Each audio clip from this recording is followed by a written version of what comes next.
네. 그리고 화면 공유. 화면 공유. 공유. 네. 오늘은 서비스 메시에서 이스티오에 관해서 오늘은 진행하도록 하겠습니다. 이스티오 첫 시간이고요. 그다음에 제가 하는 분량은 1장 서비스 메시 소개랑 그리고 2장에 일관된 관찰 가능성에 대한 클라우드 네이티브 접근 방식입니다. 우선 이제 1장 서비스 메시 소개에 대해서 설명을 할게요. 서비스 메시에 대해서 교재에서는 이렇게 정의가 돼 있어요. 서비스 메시는 조건과 토폴로지의 끊임없는 변경과 관계없이 기대하는 네트워크 동작 형태를 강제해 네트워크로 연결된 워크로드를 위한 정책 기반 네트워크 서비스를 제공한다.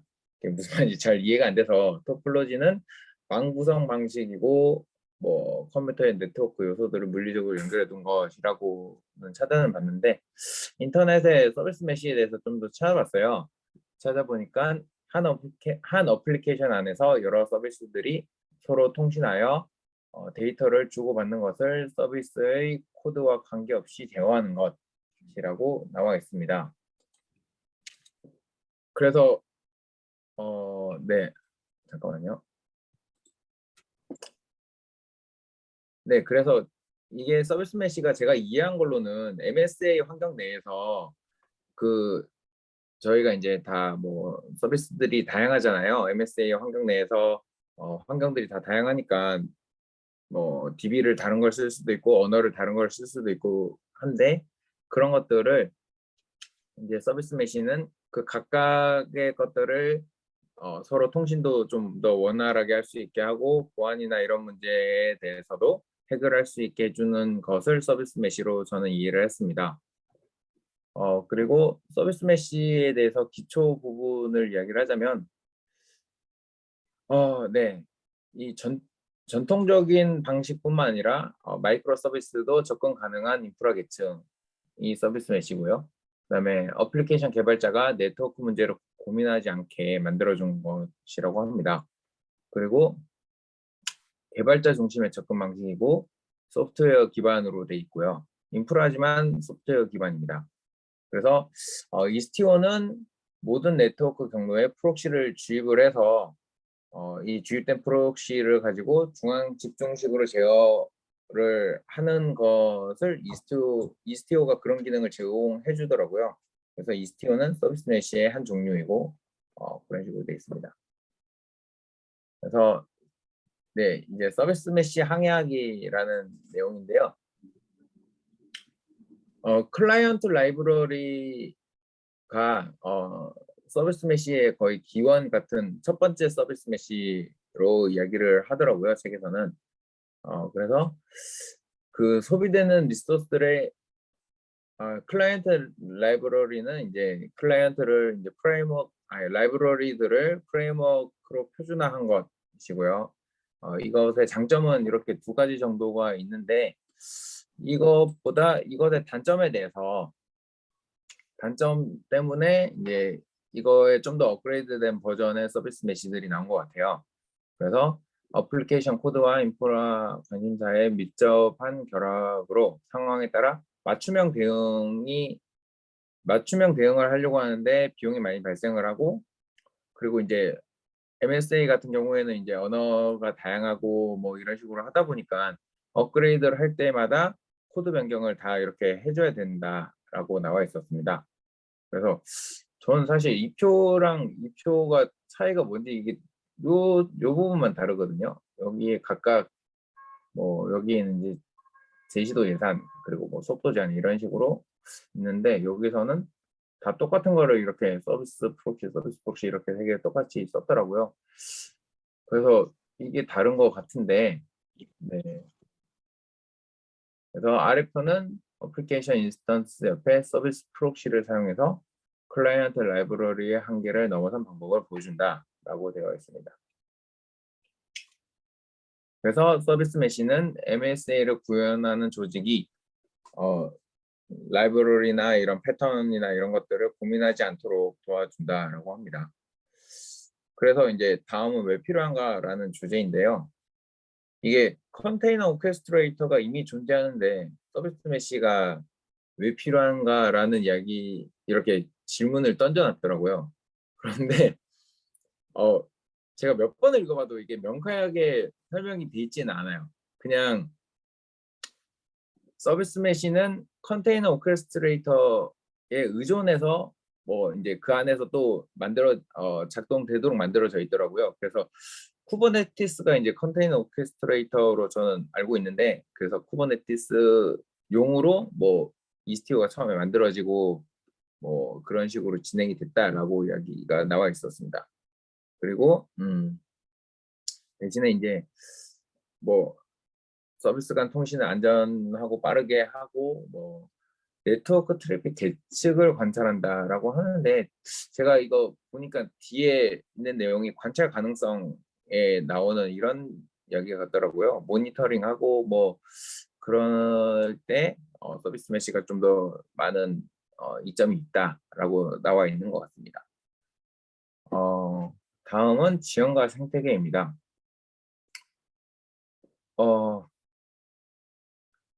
지형은 이게 솔직히 지형이랑 생태계가 어떤 영어 단어로 번역이 됐는지 잘 모르겠어요. 그래서 그렇긴 한데 서비스 메시를 어떻게 선택해야 되냐라는 의문을 처음에 던졌고요. 그리고 많은 서비스 메시가 엔보이가 뭐 C++로 개발한 프록시라고 하는데, 엔보이나 엔진엑스와 같은 프록시 중 일부를 기반으로 해서 만든다라고 합니다. 근데 제가 딴 데 좀 찾아보니까 엔보이도 서비스 메시라고 하더라고요. 그래서 정확하게 어떤 의미인지 모르겠어요. 근데 이스트에서는 엔보이를 사이드카 컨테이너로 주입을 해서 어플리케이션에 흐르는 모든 트래픽이 엔보이를 거치도록 만듦으로 트래픽을 세밀하게 조정한다라고 합니다. 네, 생태계인데 이것도 이 용어가 정확하게 어떻게 써 있는지는 잘 모르겠습니다. 여기 이제 내용은 API 게이트웨이가 있는데요. API 게이트웨이는 기존 시스템에서 MSA에 이르기까지 서비스 메시랑 상호작용을 한다라고 나와 있습니다. 그래서 API 게이트웨이는 노스 사우스 트래픽이라고 하는데, 이 내용을 좀 찾아보니까 클라이언트 투 서버로 해서 클라이언트에서 서버로 가는 그런 통신을 중개해주는 역할을 하고요. 대신에 이제 그런 식으로 돼 있다 보니까 API 게이트웨이는 외부에 노출이 되고, 서비스 메시는 이스트 웨스트라고 하지만 찾아보니까 서비스 투 서비스이고, 그 MSA 같은 경우에는 이제 서비스 내에 그 어플리케이션 내에 서비스들 간의 통신입니다. 그리고 그 통신을 중개를 해주는 역할을 서비스 메시가 하고요. 그러다 보니까 외부 노출이 되지 않습니다. 그래서 둘 중에 하나만 선택을 하는 것도 아니고 둘 다 선택을 해서 쓰는 것 같아요. 그래서 상호보완적인 특성을 고려할 때 게이트웨이, API 게이트웨이와 서비스 메시를 조합해서 배치하는 경우가 많다. 그런데 서비스 메시의 기능이 늘어남에 따라서 회색 영역이 자꾸 늘어나는 것 같아요. 둘이 중복되는 경우가 계속 이렇게 발생하는 것 같습니다. 중요하며 오류 발생 가능한 네트워크. 뭐 여기 내용은 네트워크가 중요하다. 그리고 뭐 좋은 네트워크의 특징에 대해서 이렇게 5가지를 열거를 해놨더라고요. 그리고 이 내용을 읽어보면 될 것 같고, 모든 로직을 애플리케이션에 작성하지 않기 위해서 서비스 메시가 필요하다. 네, 네트워크 간의 통신도 이제 보통 인프라적인 요소 말고 어플리케이션에 이렇게 통신 내용을 이렇게 쓰는데, 그 내용에 관해서 뭐 서비스 메시가 한 번에 통지를 하는 것 같습니다. 그래서 서비스 메시는 MSA 연결 보안 관리 모니터링하는 균일한 방법을 제공합니다. 그리고 관찰 가능성은 이따가 뒤에 나오니까 2장에 나오니까 2장에서 설명을 좀 더 하도록 하겠습니다. 그리고 서비스 메시는 네트워크 트래픽에 대한 세분화된 선언적 제어를 제공한다라고 하는데 8장에 좀 더 자세히 나온다고 해서 여기서는 설명이 그렇게 명쾌하게 나와 있지는 않았습니다. 그리고 네, 보안 서비스 메시가 보안 관련된 기능도 많이 제공을 하는데 또 이 내용도 5, 6장에 나옵니다. 네, 여기도 좀 웃기더라고요. 서비스 메시는 실행 중인 서비스의 수에 관계없이 많은 가치를 제공을 하는데 또 다음 문장에서는 서비스 메시가 제공하는 가치는 실행하는 서비스의 수와 서비스가 배포되는 위치의 수에 따라 증가한다라고 하는데 제가 생각하기에는 이 말은 서비스 메시가 그냥 모놀리스 형태의 기존 전통적인 아키텍처 방식에서도 많은 가치를 제공한다는 의미인 것 같아요. 많은 가치를 제공하지만 서비스가 더 많아지면 많아질수록 더 유용하다 이런 의미 같습니다. 그리고 기존 서비스 옛날 방식의 서비스를 업그레이드할 때 서비스 메시가 도움을 주고요. 그래서 기존 인프라 현대화에도 서비스 메시가 도움을 준다 이 내용인 것 같아요. 네, L5에서 디커플링 서비스라고 하는데 개발과 운영을 나눌 수 있어서 팀 간의 책임 확산을 제거한다라고 합니다. 그래서 옵스, DV랑 운영을 커플링 돼 있는 것을 서비스 메시를 통해서 이렇게 나눠져 있기 때문에 장애가 발생하거나 문제가 있을 때 팀 간에 누구 잘못을 따지는 그런 과정을 제거하는 것 같아요.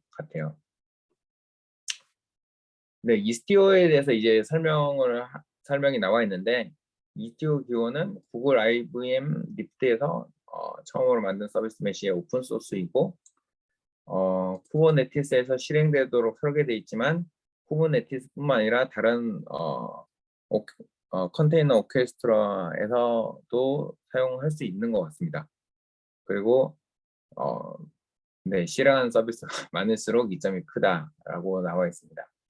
그리고 이 이후의 내용들은 이제 이스티어의 현재 상태 해서 버전이 어떻고 정기적으로 배포가 자주 되고 있어서 관리가 되고 있다. 그런 내용들이 쭉 나와 있고요. 그다음에 이 책에서 사용하는 용어에 대해서 좀 설명이 나와 있는 부분인데 그 내용은 책을 구입하신 분들은 좀 읽어보면 좋을 것 같고 아니면은 이 책을 보면서 궁금한 점들 인터넷에 찾아보면 충분히 확인할 수 있기 때문에 그 내용들을 찾아보시면 될 것 같아요. 2장으로 넘어갈게요. 네, 일관된 관찰 가능성에 대한 클라우드 네이티브 접근 방식입니다. 그리고 이 2장에서는 클라우드 네이티브의 개념에 대해서 처음에 설명을 할 거고요. 비결정질이라고 하는데 이 단어는 찾아보니까 이런 내용이더라고요. 정형화되어 있지 않은 그런 것들에 대해서 이야기를 한 것 같고 그다음에 관찰 가능성 그래서 관찰 가능성에 대한 이야기가 거의 2장에서 제일 주가 되는 것 같아요. 주가 되고 3번은 균일한 관찰 가능성이라고 하는데 이 내용은 그냥 관찰 가능성 때문에 서비스 메시를 사용하는 게 좋다 이 정도 내용인 것 같았습니다. 클라우드 네이티브에 대해서 설명을 하겠습니다. 클라우드 네이티브는 기술과 프로세스의 조합이라고 하는데요. 클라우드 네이티브의 특징은 이렇게 있습니다. 이 내용들은 읽어보시면 될 것 같습니다. 그리고 클라우드 네이티브로 가는 길이 정확하게 무슨 말인지 모르겠더라고요. 이거를 저는 처음에 클라우드 네이티브를 사용하는 방법 이거를 발전되온 그런 과정을 이야기를 하는 거 이런 생각을 했었는데 네, 클라우드 네이티브란 개조 또는 제작성을 통해 기존 서비스의 클라우드 네이티브 원칙을 적용하는 혁신적인 행위다. 네, 소프트웨어 개발 프로세스나 운영 방식, 어플리케이션 아키텍처, 뭐 패키징, 러닝 타임, 뭐 이런 것들에 대해서 인프라의 다양한 조합을 사용한다라고 이야기를 합니다. 네, 패키징과 배포는 클라우드 네이티브 기술은 기술의 패키징 패턴은 효율적인 활동이나 전달 속도, 이슈에 대한 엔지니어의 필요에 따라 계속 진화를 해왔고, 그다음에 이게 계속 뭐 캡슐화 같은 그런 느낌이더라고요. 그래서 계속 정리를 하고 그거를 뭐 이제 배포를 해서 뭐 패키징 계속 하고 이런 이야기가 나와 있었는데 이것도 정확하게 이해를 못했습니다. 네, 클라우드 네이티브 기술 어플리케이션 아키텍처 부분도 네, 클라우드 네이티브 기술을 통해 퍼블릭, 프라이빗 및 하이브리드 클라우드와 같은 동적 환경에서 확장 가능한 어플리케이션을 구축하고 실행할 수 있다. 클라우드 네이티브 기술은 보온력이 있으며 관리 가능하고 관찰 가능성을 제공하는 느슨하게 연결된 시스템을 구축하는 기능을 가능하게 합니다. 네, 그 개발과 운영 프로세스인데요. 이 부분은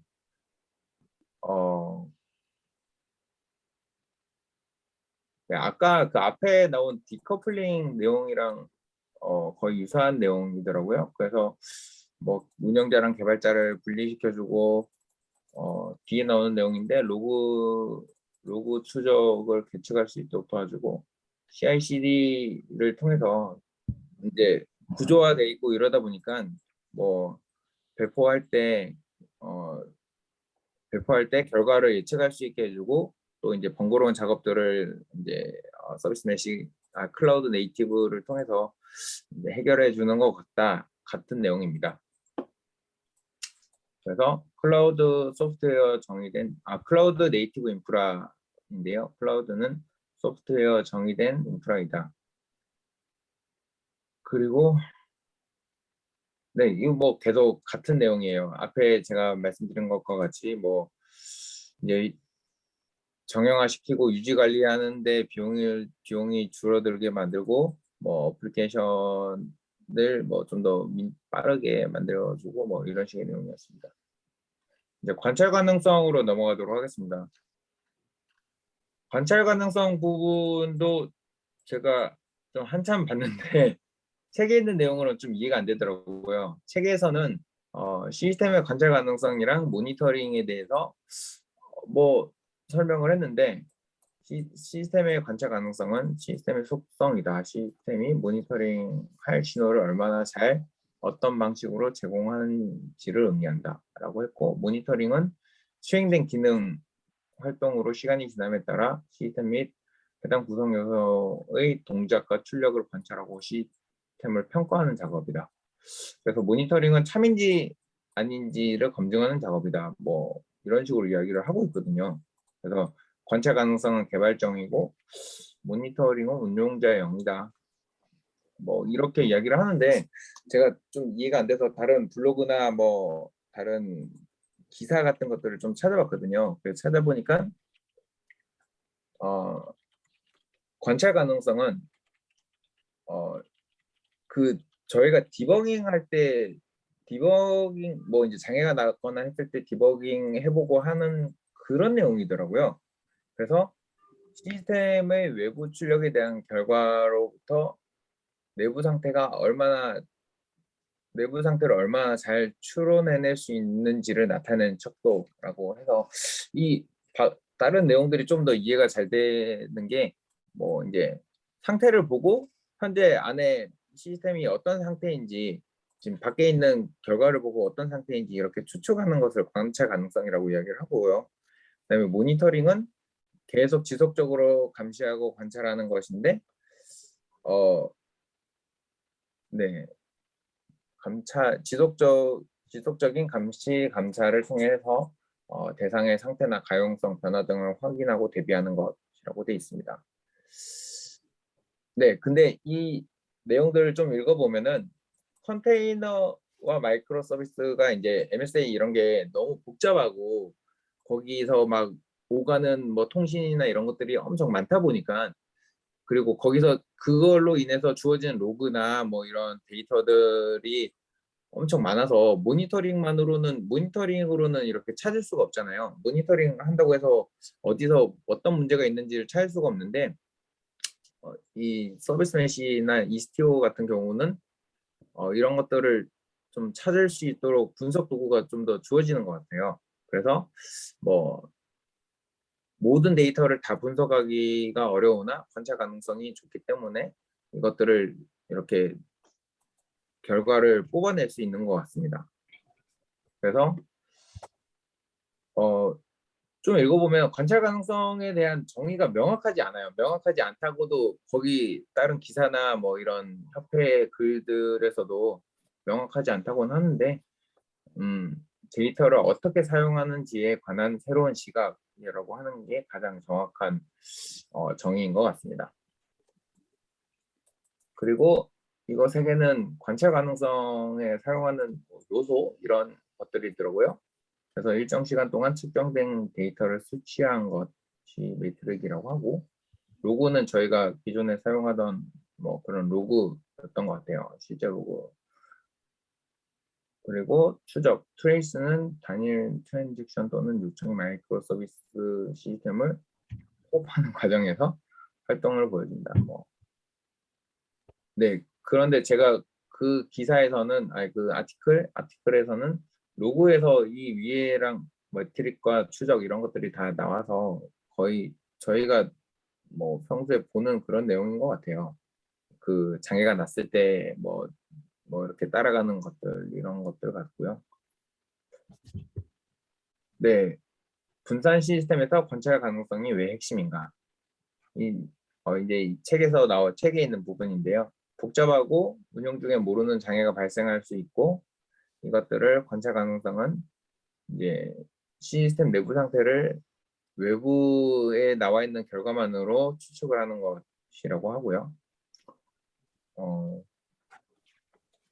그 이제 로직이나 뭐 어플리케이션 코드에 작성해서 뭐 이렇게 그 문제 뭐 장애나 이런 것들을 극복하는 것 대신에 서비스 메시가 이렇게 관리를 해준다라고 되어 있습니다.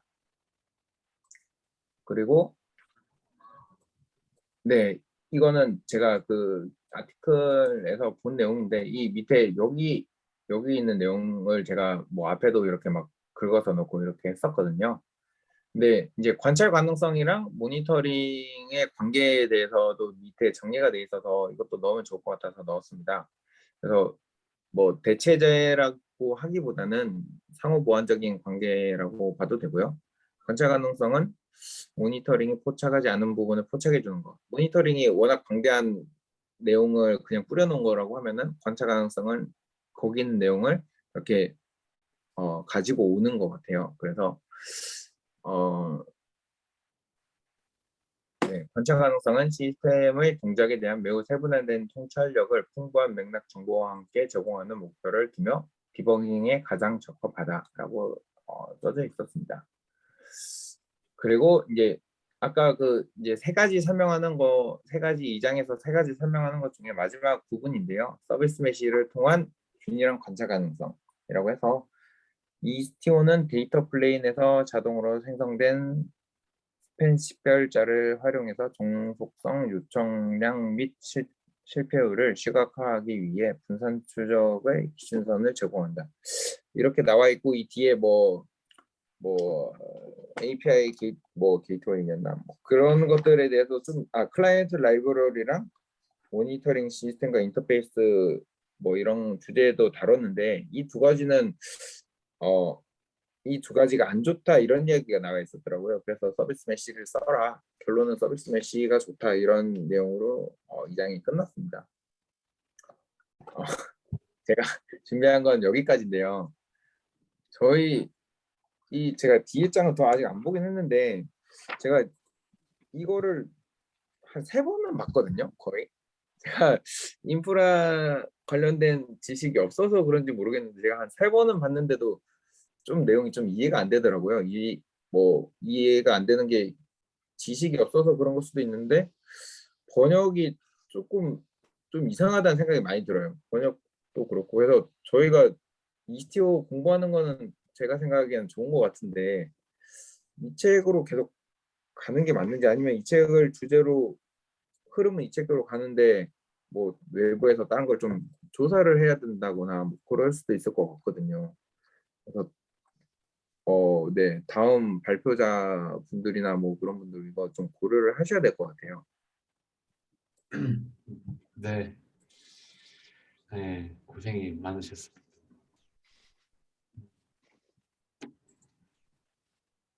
뭐라고 대답을 할까요? 지금 보여주는 화면의 마지막에 있는 단어에 데이터 플레인이라고 있잖아요. 데이터 네, 플레인이라는 용어를 우리 평상시에 안 쓰잖아요. 데이터 아, 플레인 이건 용어요.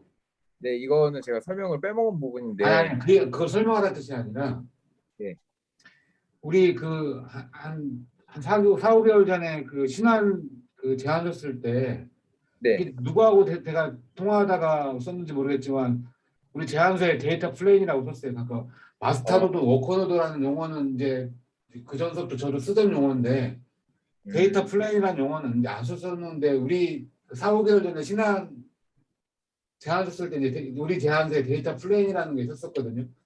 네, 그리고 걔들이 설명하고 하다 보니까 이제 개인적으로는 한 4, 5개월 전 이후부터 데이터 플레인이라는 부분이 이제 이스트 책에서도 이제 뭐 여러 번 나오고 딴 데서 나와서 데이터 플레이라는 부분이 지금은 친숙한데 그게 4, 5개월 전에 신한 쪽 데이터 쓸 때는 되게 음, 낯설은 용어였어요. 데이터 플레인이라는 용어가. 여기 나와 있는 뭐 상당 부분 용어가 네, 이렇게 한번 생각해 보세요. 우리 조선시대 선비들이 띄어쓰기 없이 막 예전에 책은 띄어쓰기도 없이 막 그냥 한자로 쭉 책을 읽고 그 책 거기에서 어떤 의미를 읽어내잖아요. 저 이 책 보다 보면 네, 어렵습니다. 근데도 뭐 우리 그 지금 수요일 파티에서 하는 뭐 API 게이트웨어, 뭐 컴피그 서버 이런 거 만들었는데 이게 다 지금 자바 기반에서만 도는 거잖아요. 네, 근데 우리 폴리그라하게 이제 고랭과 자바로 가기로 했다라면 고와 자바의 두 개의 서비스를 하는 게이트웨어를 그 같이 그런 걸 하는 게이트웨어를 만든다라든가 컴피그를 만든다든가 이렇게 하면 뭐 최소한의 뭐 다른 방법이 있는지는 모르겠어요. 저도 뭐 이스쪽으로 아는 것도 아니고 이래서 근데 그런 걸 하려면 이게 필요하지 않을까? 그냥 어렵고 책 번역 보니까 그리고 제가 그 뒤에도 그래서 뭐 서평도 다시 보고 그 뒤에 책 서점도 한두 번 가보고 이랬는데 네, 뭐 사실은 뭐 깊이 있는 지식이 없어서 뭐로 바꾼다 이런 부분은 아니지만 그래도 3장 4장 가면 뭐 설치도 하고 돌려보기도 하면 다음 주에 민정 매니저님 금요일로 제가 잡아놓은 걸로 기억하는데 뭐 이제 3, 4장 가면 좀 하여튼 뭐 되게 낯선 부분이고 뭐 예 맞습니다. 근데 하여튼 우리가 고랭하고 자바하고 섞어서 하기로 했으니까 한번 힘들지만 한번 그 예전 선비들이 그냥 책 한 100번 정도 읽어서 그 책의 내용 이해했듯이 이렇게 한 번 정도는 한번 이스티오가 뭔지 예 실습이 없지만 책의 내용이 사실 되게 읽기 어려워서 정리하기 힘들다라는 거100% 동감합니다.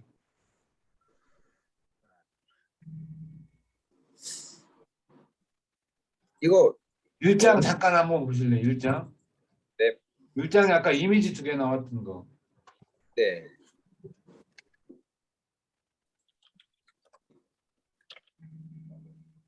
이거 2개. 이게 저는 이 이미지를 어떻게 이해했냐면 위에는 그러니까 지금 우리 현실을 보여주는 거죠. 그때그때 고거 환경에 맞게 막 이렇게 저렇게 바꾸다 보니까 다 인스턴스별로 다른 환경이고 이래서 저게 힘들다라는 부분이 이래서 그 실제는 어플리케이션 로직에 집중해야 되는데 이 부분 그 서비스 ABC 그 상황별로 막 이렇게 조금씩 다 다르니까 관리나 이런 부분이 한계에 넘어든다라는 거고 그래서 그 영역을 인프라의 그 영역을 공통적으로 뭐 이렇게 해야 된다 이런 의미로 이 두 개의 그림을 저는 그렸다고 판단을 했거든요. 일단 내가 일장에서 그려놓은 그림이니까 아마 이 사상을 갖고 쭉 끌어가고 가려고 하지 않을까 혼자 그렇게 생각은 합니다. 제가 지금 한 주에 있는데 한 주가 뭐 계좌 출납 이렇게 인스타 종류가 14개거든요. 네. 제가 그 유튜브 강의에서 들은 건데 그 배민이 MSA 개수가 뭐 4,500개라는 얘기를 그냥 유튜브 강의에서 들었거든요.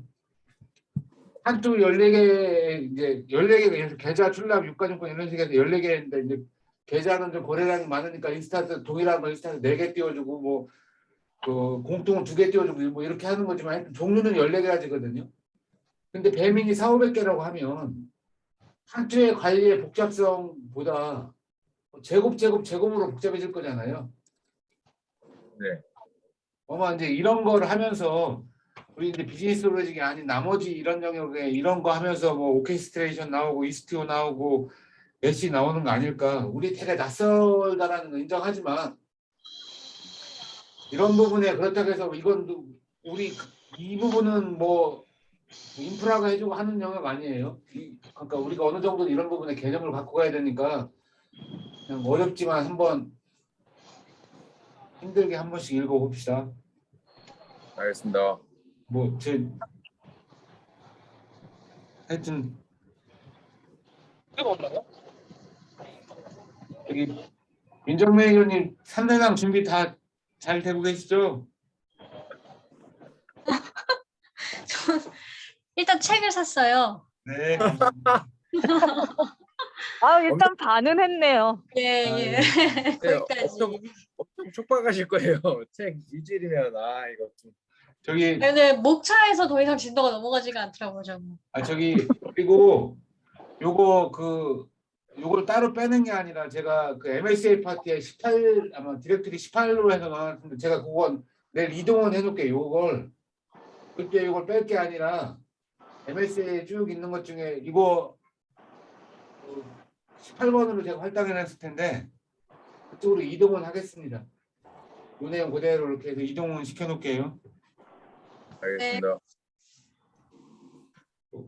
예. 그러면 이거를 그 MSA 그쪽에 넣. 네. 혹시 누구가 네, 그 MSA 쪽에 네. 지금 만들어져 있는 거에 더 하여튼 거기 18번으로 만들어져 있습니다. 지금 하는 게 17번이고 18번에 만들어져 있는데 그 내용으로 옮겨 놓을게요. 민정 매니저님 다음 준비할 때 참고하시고요. 네. 예.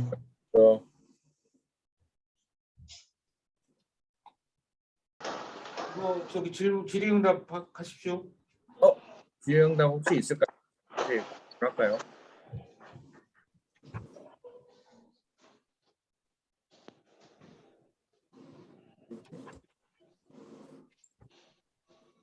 혹시 질문사항 있으실까요?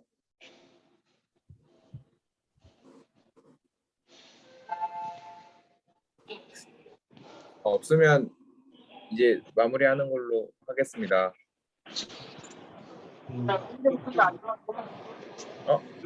기록 좀 잠깐 꺼주시죠. 기록은 중지하시고. 네. 예.